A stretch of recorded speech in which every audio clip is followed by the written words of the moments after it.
So this next energy and mindfulness practice is about implementing spiritual law number 1.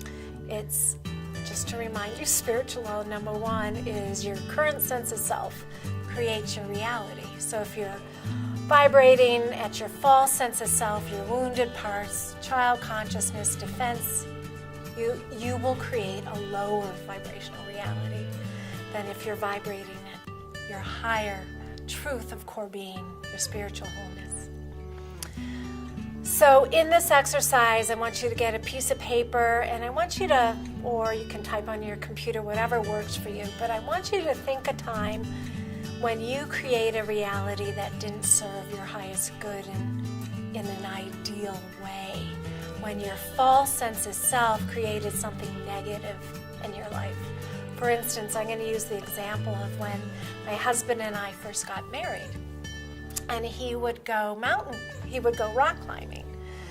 And back then they didn't have cell phones. And he would say, honey, I'll be back for dinner at 5 o'clock, no problem. I'll see you then. And it would be like 7 o'clock and he wouldn't be home yet. And my wounded child consciousness got all activated. And fundamentally, I was basically afraid he had died and I was being abandoned. I'm adopted, and I was back in this wounded child consciousness of I'm being left behind again. So when my dear beloved husband got home, I was like a crazy woman yelling at him, going, where are you? I was where? So if I had continued in that negative reactive mode in our marriage, I don't think I'd be married 32 years as I have today. He would have left and I would have chased him away.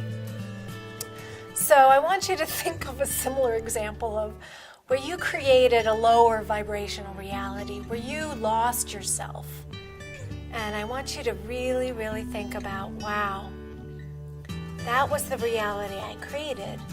How might it be different if I had been connected to my core being when that happened? If I had been connected to my higher self?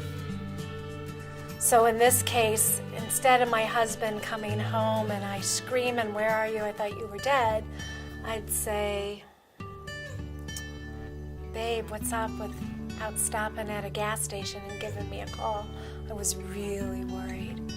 I was really concerned. I was afraid something had happened to you. And then he would apologize, changed his habit. But because I was so reactive, part of him became in defense. And he was like, I'm not going to call when I'm late. Look at how she reacts. And it became two people fighting instead of higher consciousness. So I want you to kind of breathe into your belly. Imagine bringing in that bigger self of who you really are. And look back upon that example you're using in this exercise. How could the outcome have been different? How might your whole life be different if you had the skills, that secret code you were learning to implement the 5 spiritual laws, steps, and skills to shift back to your bigger self and create a different reality?